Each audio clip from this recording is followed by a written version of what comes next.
So let's start. May I introduce myself first? I'm Michael. I'm the CEO of Tawny, which is a B2B technology venture in emotion measurement with the help of artificial intelligence.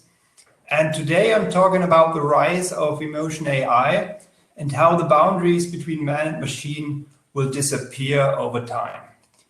So what is actually emotion AI and why is such a hot topic right now? So the heritage is a sort of a different field, a different term, which is called affective computing. And affective computing, these are all these IT systems, devices that can recognize, interpret, and process human affects. And it started in the 90s. And right now, the new thing about emotion AI is that AI is now in the game and adding up to the term of affective computing, which is a field spanning over psychology on the one hand side and computer science. So what about human emotions? I mean, human emotions, they influence everything we do, how we decide in consumer behavior, how we decide in social life, how we decide in many, many daily things we do.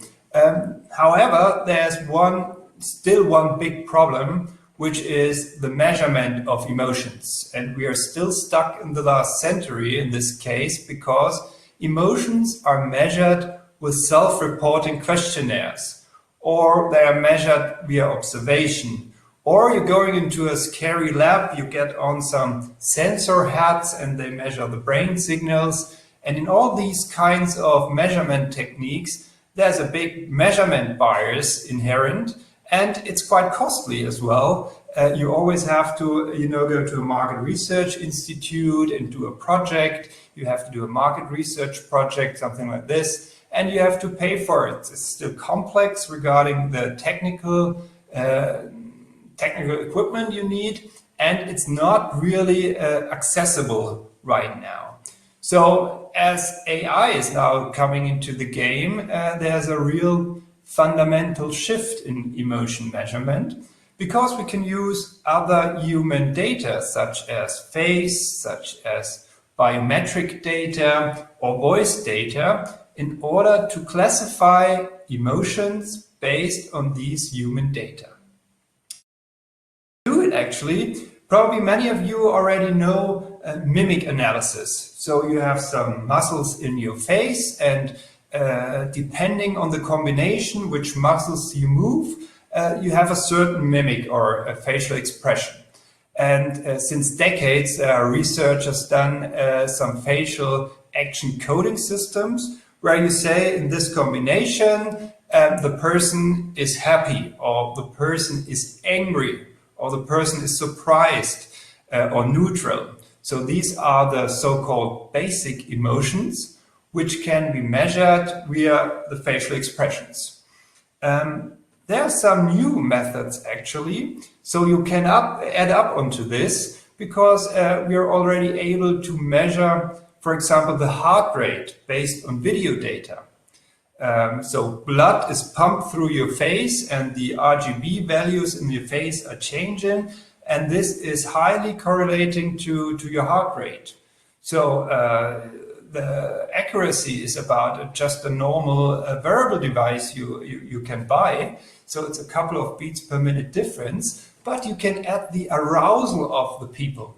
So if you, for example, a poker player, have great cards in your hand and you don't smile like this, but you get excited from the inner, and it's measurable actually only by video right now. So in emotion measurement, you can add now also arousal, and you can measure not only basic emotions, but more complex emotional patterns. Are you overburdened? Are you underburdened? Are you in a state of flow? So there are more complex emotions measurable right now than only the basic emotions. For sure, you can also use, for example, the voice. So you have some voice frequency patterns, and it's possible to classify certain voices if they are moderate, for example, or if they are urgent. Could be interesting for emergency calls, call centers, and something like this in this direction. For sure, you can also derive emotions from biometric data. Most of the time you take a heart rate variability or electrodermal activity of the skin, the temperature and movement as well. And here on the right hand side, you see a certain pattern. That's actually my pattern over a day with all these curves. You have heart rate variability, you have EDA and so on. And on the right, you see a certain event, which is labeled here with a vertical line.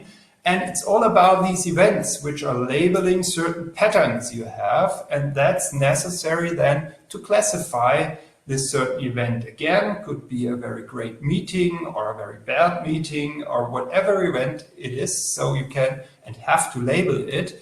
But you have to measure this with variables. And these variables are more accurate than the ones you can buy, and you have to be able to retrieve the data, which is not possible, for example, from an Apple Watch or a Fitbit or other players in these fields. So biometric data can also be used to identify emotions. So what are the fields of application for emotion AI? So we actually did many projects and field trials, for example, in the automotive industry. So it's about the driver. You want to identify the driver's state in order to prevent accidents, because if he's very aggressive, maybe the assistance systems should react or the comfort systems could react. So it's all about an empathic car by identifying the driver's state. By the way, also possible in a production line, for example, if you have people on the assembly line, that's a sort of different aim you have here. You want to prevent mistakes, which is the major currency in a production line. And you want to prevent occupational accidents, which happen very often, still very often. So if you see that somebody's overburdened or underburdened, you should reduce the workload, for example, or you should go for another break. Also very interesting is the so-called new work companion, which is the idea to develop a fitness tracker for working environments and improve mental fitness and improve and see what are the influences of job satisfactions, which are to a big part also emotional states during your work day or work week. What is obvious is the area of safety. If you're thinking of a flight control or pilots, recommender systems are a very nice field of application because if you're thinking of, for example, a video streaming service, so you get recommendations based on what we have seen last week or what others see, like you, same age and so on. But they don't react on how you actually feel right now. So this is the missing part in recommender systems and also for smart products, for smart connected products. Another example is we did a field trial with call centers measuring the agents for a couple of months in order to predict, based on biometric data, if they have more success probability for having a successful phone call or selling a contract for a mobile phone and such things. And low-hanging fruit, I would say, is market research, media research. So you get directly the emotional reaction on TV ads, for example. And sports is another field to improve training. So as you see, there are very many fields of application in most industries, and this will actually change many of these industries. So how emotion AI will develop over time. So where are we now and where are we going to? It's somehow comparable to the development of autonomous driving. So autonomous driving is also developing in certain levels. You have not autonomous to fully autonomous. And this is comparable to emotional intelligence of products, machines, robots. Right now, I would say 99% of all machines on Earth are emotionally dumb. They have no clue how the users feel. And going to the level 1, which is the simulated emotional intelligence, we know that from the 80s actually, from the Tamagotchi, which was the electronic chicken you had to feed and so on. And this was simulated emotional intelligence because you had to press buttons and then, you know, the Tamagotchi feels well and so on. So this was already simulated and still is the expression, the Tamagotchi effect, for the emotional connection between machines and humans. The examples I just told you about are in level 2. It's partial emotional intelligence. And partial emotional intelligence is focused on single systems. For example, a car, or for example, a smart home system. The next level, however, the high emotional intelligence, will come in the future. We are not so far away from having 75 billions of connected devices on Earth, and they will have sensory organs. I mean, they have eyes, like cameras, they have ears with microphones, and they will know how we feel and can adapt accordingly. And this will be connected between all these systems. And we have the level 4, which is quite interesting. It's the single question if a robot or a digital system itself can have emotions by itself. So this is a serious discussion, for example, for evolution researchers or for philosophers, thinking about if life exists not only on carbon base, but also on silicon base, which is not too far away in the periodic system, by the way. So it's a serious discussion, but actually not the field I want to address today. But as I said, still very interesting. The next thing you probably will ask is, do we want that? Because emotional intelligence is definitely also an ambivalent topic. If you think about employees who give away their emotions, so you have to think hard about data privacy issues and about a human-centric AI. So the EU has many guidelines for developing a human-centric AI. We strongly follow on the one hand side, and on the other hand side, it's always about data privacy. But there are some models you can have to address this challenge. Here you see such a level model. In the middle, there's a person. And the person always has to decide, do I want to give my emotions away or do I want to keep it for myself? So the next level is the so-called quantified self level, because you can use emotion detection for yourself to learn about yourself and to learn about the emotions you have, and to get better in it. And next level is the empathic things. So you have to decide which product you give your emotions to. So do I want my car to know my emotions to prevent accidents? It's like an approval you have in your smartphone when you approve Bluetooth devices. And last but not least, you have the outer ring, which is the empathic crowd. Do you want to give your emotions to somebody else? To your employer, to your wife, to your family, to a different person, could also be to a shopping center or whatever. So these are the sort of levels, and for each level you need a different opt-in to be clean here regarding data protection. So how can you start with emotion AI? There are two ways right now. On the one hand side, you have the special tech providers, like we were also during the last 2 years, because we provided technical services, development services to develop empathic things.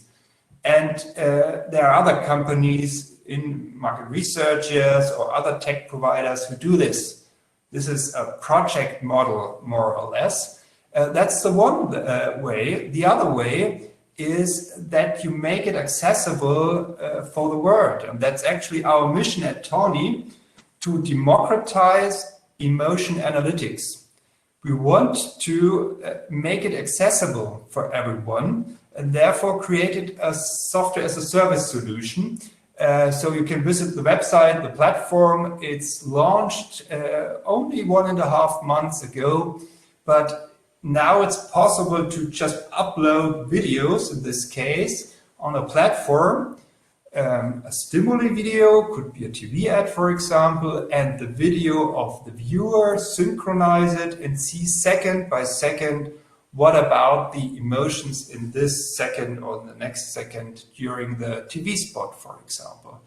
And this is accessible now. It's at a low price, it's scalable, and it's a sort of the first step towards really democratizing emotion AI, which always was a sort of hassle of doing projects before.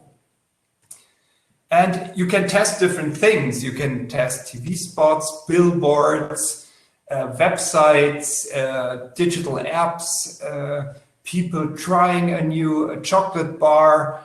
You push it on the platform, and then you get the output based on different emotion theories.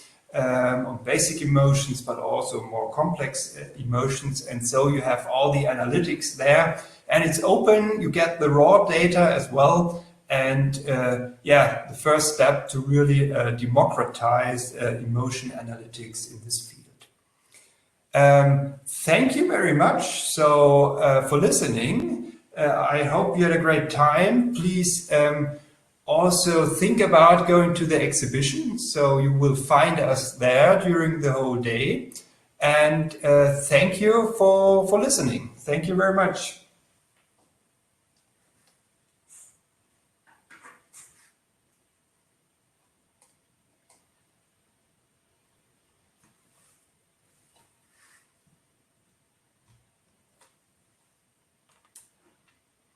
So if you have any questions, feel free to post it on the chat or to contact us at the exhibition.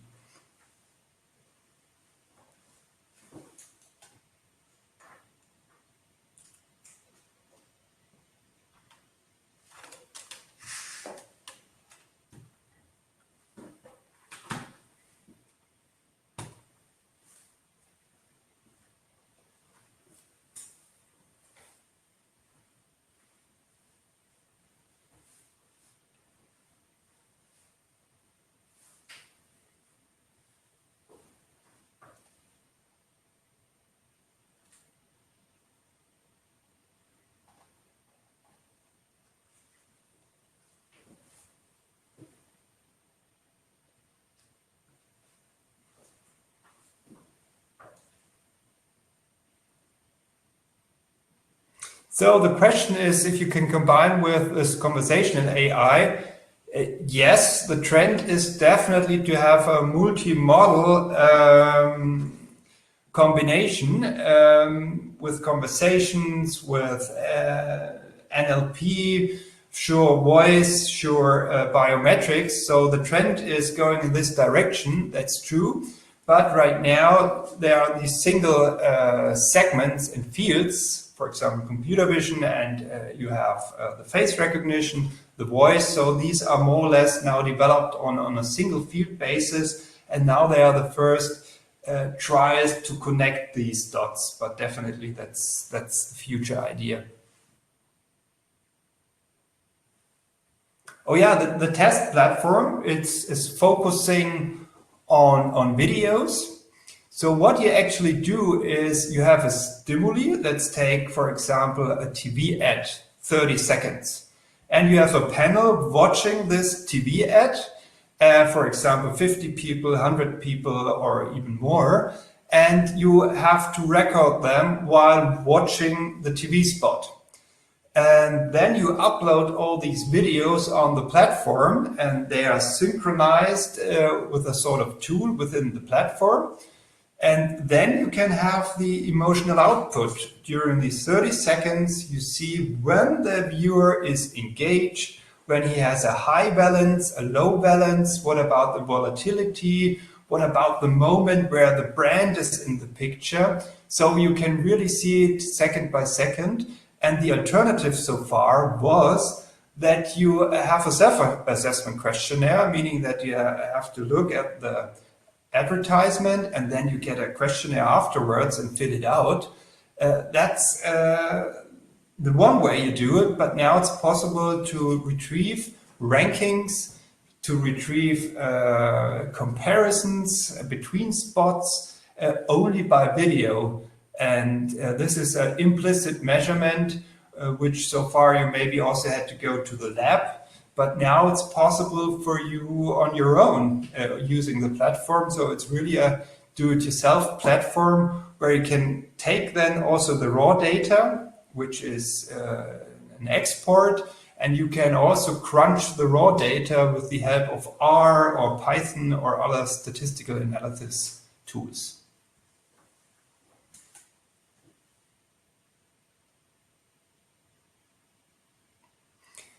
Yeah, it's about pre-trained things. Yes, you can include pre-trained models. You can also integrate SDKs. You can also do analysis on the device attached to the browser, for example, and then send it to the cloud and back. So there are different options and alternatives.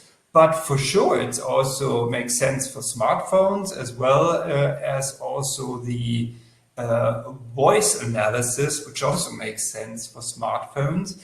But if you look into the screen, for example, with a pad or also a laptop or smartphones with big screens, and you do, for example, your digital apps and so on, you have a perfect test situation as well, and you can also integrate then the emotional state of the viewer.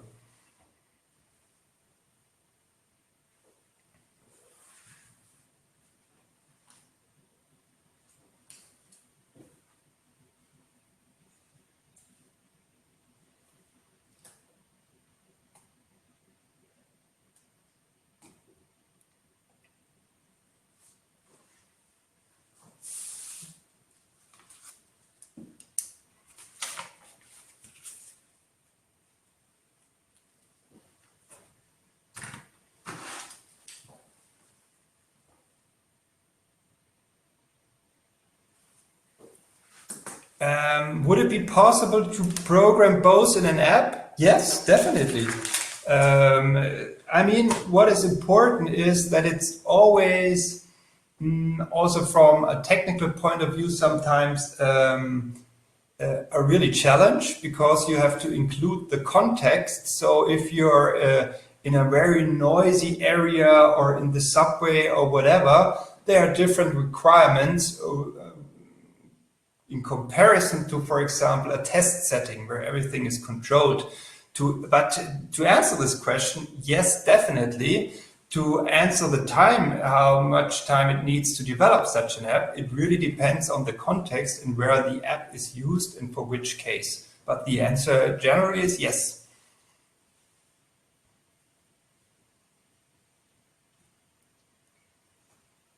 Yeah, the technology exists today. You won't find so many integrated technologies doing emotional AI right now. So most of the projects are in this development stage, except for what you've seen here, the software as a service solution, because this is already in place, and this is based on video, where you have this frontal view of a tester, for example. So this perfectly works now for the media and market research and UX testing target group. And there are some other applications which are in development. But as you know, most of the devices, products we have and the companies develop, I mean, these are smart connected products which have a hardware layer and a software layer, and there will be hopefully sometimes a Tawny inside an ingredient brand showing that a device is emotionally intelligent or empathic.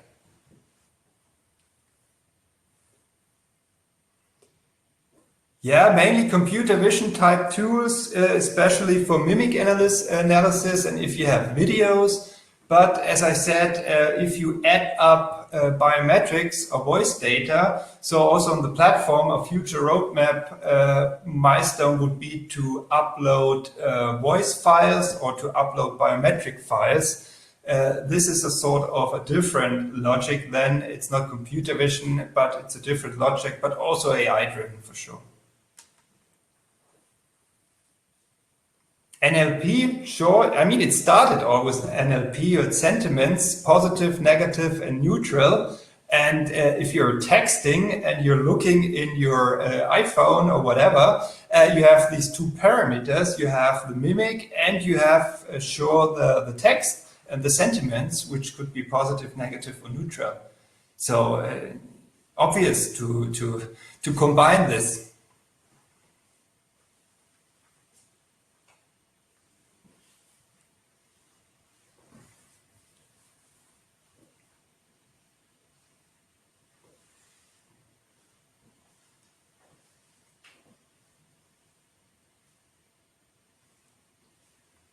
All right. So thank you very much again. If there are still questions left, go to the exhibition, visit us.